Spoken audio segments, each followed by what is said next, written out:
Olá pessoal, tudo bem? Hoje nós vamos falar sobre o milênio. E é muito importante nós compreendermos as questões do reino milenial ou milenar, tá bom? Tentar estabelecer o reino durante a primeira vinda de Cristo, como fazem os amilenistas, produz um erro teológico que possui muitas consequências graves. Quando falamos de reino, nós estamos nos referindo ao reinado do Messias na terra, conforme prometido ao rei Davi em 2 Samuel 7, 12 a 16. Afirmar então que Cristo estabeleceu esse reino davídico em seu primeiro advento resulta em uma interpretação não literal das Escrituras e das promessas feitas ao próprio Davi, causando confusão entre o conceito de igreja e o conceito de reino. Entre outras coisas, a ética da igreja e a ética do reino possuem muito em comum, sem dúvida nenhuma, mas normalmente isso faz com que a ética do reino seja mais divulgada do que a ética da igreja. Os verdadeiros cristãos, presta atenção, são chamados a viver no reino, aqui e agora. E esse erro foi cometido por algumas pessoas durante a vida terrena de Cristo. Está lá em Lucas 19, 11. A verdade é que o reino messiânico, literal, é isso que nós estamos falando, somente terá início na segunda vinda de Cristo, quando Jesus voltar em glória e graça com os seus. Apenas então serão cumpridas as promessas feitas a Abraão, seus descendentes, de alcançar uma terra prometida, conforme descreve Gênesis 15, 18 a 21. Também se cumprirá a promessa feita ao rei Davi, de que seu descendente, ou seja, o próprio Messias, se sentará para sempre no trono do reino. Sem um milênio literal em que essas promessas possam ser cumpridas literalmente, elas precisarão ser canceladas por algum motivo ou ter sido cumpridas no passado de Israel ou no presente de maneira não literal ou simbólica, como afirmam eles. Então, qual é a duração do milênio? Apocalipse 20, de 2 a 7, diz 6 vezes que a duração do milênio é de 1000 anos. A repetição desse número comprova tanto a sua literalidade, isso, a palavra difícil, às vezes enrosca na boca, quanto também a sua importância. Não é à toa que Deus colocou várias vezes na palavra de Deus. George Ladd, um dos grandes eruditos pré-milenistas, dizem o seguinte: quem nega a literalidade desse número é muito difícil, é terrível quem faz esse tipo de situação. Ele afirma assim: é muito difícil entender os 1000 anos da sua prisão, ou seja, de Satanás, como sendo estritamente literais, por causa do óbvio uso simbólico dos números no Apocalipse. 1000 equivale a 10 elevado à terceira potência, ou seja, um tempo ideal. É assim que afirmam aqueles que não acreditam nos 1000 anos literais, como esse cara que eu mencionei, George Ladd, tá? Mas 1000 equivale, aparentemente, foi Agostinho quem concebeu essa ideia pela primeira vez na história da igreja, que 1000, 10 elevado ao cubo, representava a ideia de perfeição, ou a plenitude do tempo. Já os amilenistas, geralmente interpretam esse número da mesma maneira, de maneira simbólica. Alguém pode perguntar então, com razão, por que 10 elevado à terceira potência é considerado ideal e não 10 elevado à décima potência ou alguma outra potência? Além disso, queridos, negar a literalidade do número, alegando que Apocalipse é um livro simbólico, é ignorar que nem tudo nesse livro é simbólico. E, portanto, seria preciso apresentar os motivos pelos quais qualquer uma de suas passagens é simbólica. E não há motivos para rejeitar o sentido literal, conforme nós cremos, os pré-tribulacionistas, os pré-milenistas, em que 1000 indica, sim, 1000 anos de duração do reino milenar de Cristo, ok? Então, depois de entendermos a duração do milênio, como é que vai ser esse governo milenial ou milenar? Que tipo de governo será? O governo do reino messiânico milenar será a teocracia, ou seja, o governo de Deus. Essa é a mesma forma de governo que Deus usou para Israel no período do Antigo Testamento. Somente durante o milênio, o Senhor Jesus Cristo reinará de maneira pessoal, visível sobre toda a humanidade, conforme descreve Daniel 7,14. Seu governo será o de um rei absoluto, mas ao mesmo tempo amoroso, conforme afirma Apocalipse 19:15. Como consequência, haverá uma justiça completa e perfeita para todos os habitantes da terra. E o pecado será punido imediatamente, conforme nós vemos Isaías 11:4 e Isaías 65, versículo 20.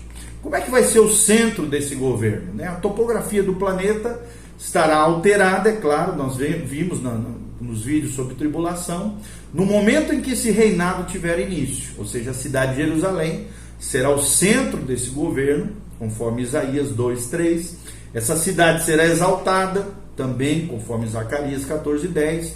Haverá, né, será um lugar de grande glória, conforme Isaías 24:23, e esse será o local onde o templo ficará, conforme Isaías 33:20. E trará alegria para toda a terra, conforme o Salmo 48, versículo 2. Jerusalém será o cenário de muitas guerras e violência, tanto no passado quanto no presente, e vítimas de juízos durante a tribulação, mas nunca mais precisará temer por sua segurança no reino milenial de Cristo, conforme afirma Isaías 26, de 1 a 4.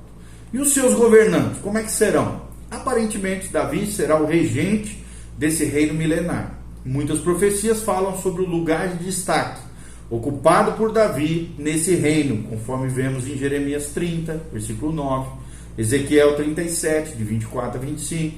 Portanto, Davi será ressuscitado na segunda vinda de Cristo, juntamente com outros santos do Antigo Testamento, e atuará como um príncipe, estando sob a autoridade de Cristo, o Rei dos Reis e Senhor dos Senhores. A autoridade sobre as 12 tribos de Israel será entregue aos 12 apóstolos, conforme nós vemos em Mateus 19:28. De modo semelhante, outros príncipes e nobres compartilharão as tarefas de governantes por toda a terra, conforme Isaías 32:1 e Jeremias 30:21. Parece também que muitos outros ocuparão posições hierárquicas menores nos vários departamentos desse governo de Cristo, reino milenial. A parábola das minas, de Lucas 19, de 11 a 27, indica que aqueles que provaram a sua fidelidade receberão muita autoridade nesse reino glorioso de Cristo. A igreja também terá uma parte no governo da terra, conforme afirma Apocalipse 5:10. Embora muitos dos procedimentos normais de um governo sejam realizados por seus subordinados, Cristo reinará sobre tudo e sobre todos. Quem serão os súditos desse governo? Os primeiros súditos desse reinado de Cristo serão os gentios e judeus que sobreviveram à tribulação, como nós já falamos em vídeos anteriores, que entrarão no reino com seus corpos carnais, físicos. Logo no início do milênio, todos os habitantes da terra serão redimidos, pois os não redimidos terão sido julgados na volta de Cristo, na volta de Jesus. Parece óbvio que os bebês nascerão imediatamente, pois assim, dentro de poucos anos, poderão decidir por si mesmos que relacionamento espiritual terão com o Rei Jesus. Precisarão também submeter-se ao Rei exteriormente, mas se demonstrará fidelidade em seu coração ou não, é uma questão, obviamente, de escolha pessoal. Todos precisarão aceitá-lo como um rei, mas talvez nem todos o aceitem como Salvador. Todas essas pessoas estarão vivendo em corpos mortais nesse período. Os santos ressurretos possuirão corpos ressurretos, incapazes de corruptibilidade, pecado e etc., os quais não estarão mais sujeitos às limitações físicas também. Isso também significa que não vão contribuir para os possíveis problemas de espaço, de comida ou de governo durante o milênio que virá. Quais são as características do milênio? Primeira delas, espiritual, ou seja, será um reino espiritual. Alguns afirmam, que o reino milenar não poderá ser espiritual, pois será aqui na terra, ou seja, no mundo material, no mundo físico.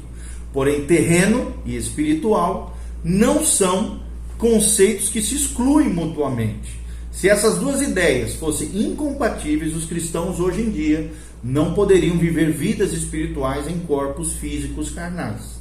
Durante o milênio, Deus unirá o espiritual e o terreno. em uma demonstração plena de seus padrões éticos e morais mais elevados, também de espiritualidade. Segundo, esse reino será justo, ou seja, o nosso Senhor, Jesus Cristo, um rei que governará, obviamente, com muita justiça, com toda a justiça, conforme Isaías 32:1. A justiça será o cinto dos seus lombos, diz Isaías 11:5. Ele julgará os pobres com justiça, diz Isaías 11:4 e Isaías 16:5. Sião será chamada cidade de justiça, afirma Isaías 1:26. Somente os justos entrarão no reino quando esse tiver início, conforme Mateus 25:37. E nós já falamos um pouquinho disso em vídeos anteriores. E aqueles que têm sede de justiça serão satisfeitos, conforme Isaías 5, versículo 6 e Mateus capítulo 5 também. Então, também, além de espiritual, além de justo, esse reino será pacífico.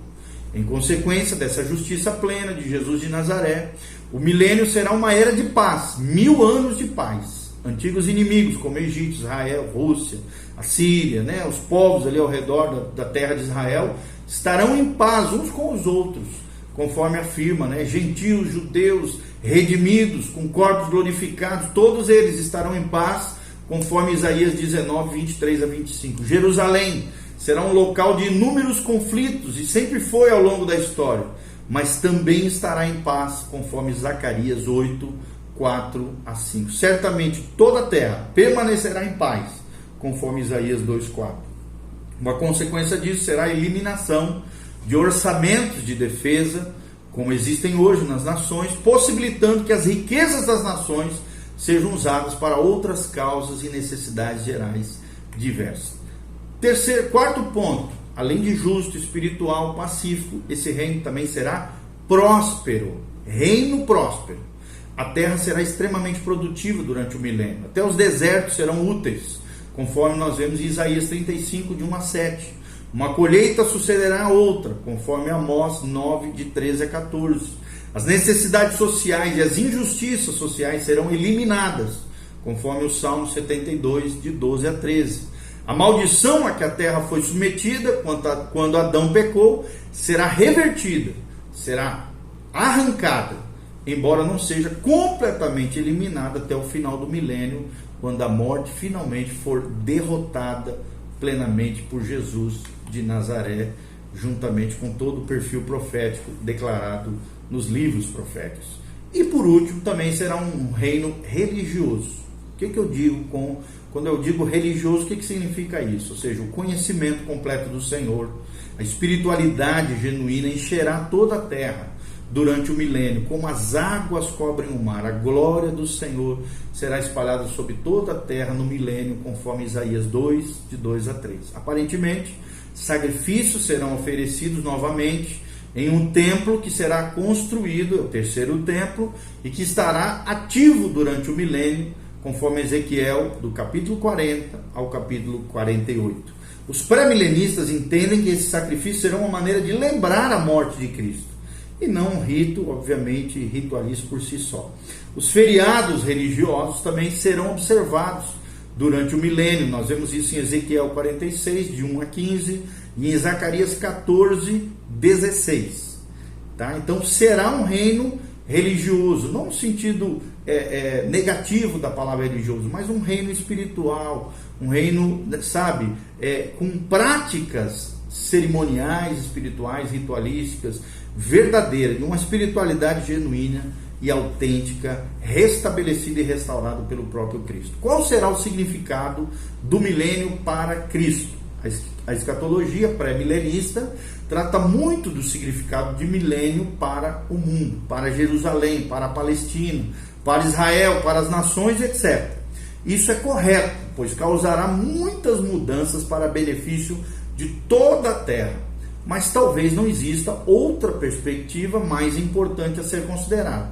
Qual será o significado dessa era milenar, ou seja, 1000 anos literais, para o nosso Senhor Jesus? No Salmo 2, de 7 a 8, o rei Jesus recebeu a promessa de autoridade para governar sobre a terra em justiça. Certamente, ele não viu essa promessa ser cumprida durante a sua primeira vinda, embora tenha pago o preço por isso, com sua própria vida.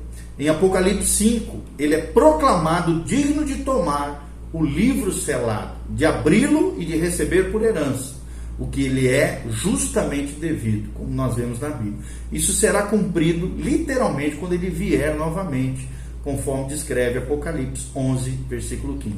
Por que esse reino terreno é necessário? É a pergunta que nós fazemos. E a resposta é que Jesus não recebeu a sua herança quando foi ressuscitado e levado aos céus, ascendeu aos céus. Seu reino atual, que é a igreja, não é a sua herança? Perguntam alguns, né? E a resposta é porque precisa haver. Então, outra pergunta surge é por que necessita haver um reino terreno? E a resposta é porque Jesus deve vencer na mesma arena em que aparentemente foi derrotado, ou seja, na terra, né? Nós sabemos, é claro, que ele não foi derrotado, onde teve, né, uma aparência de derrota. Sua rejeição pelos reis do mundo foi nessa terra, conforme 1 Coríntios 2,8, mas também a sua exaltação deve acontecer nessa terra, além daquilo que já aconteceu nos céus, descrito lá em Filipenses capítulo 2. E isso acontecerá nos céus e na terra, quando Jesus voltar para reinar com justiça sobre este mundo. Os reis da terra, né, receberão e glorificarão esse Rei Supremo, Jesus de Nazaré. E isso acontecerá quando Jesus voltar para reinar com justiça sobre esse mundo. E ele esperou muito tempo para receber a sua herança e em breve a receberá. Ok? Maranata, vem Senhor Jesus. Dei algumas características, né, do reino milenial. Será religioso, será próspero, será pacífico, será justo e será espiritual, como nós falamos. Ok? Então, que Deus abençoe a sua vida. Continue conosco nesses vídeos proféticos, que a graça e a paz de Jesus esteja sobre você. Prepare-se para encontrar-se com Deus, santifique-se, consagre ao Senhor. Jesus está voltando. Maranata, a hora vem, Senhor Jesus. Amém.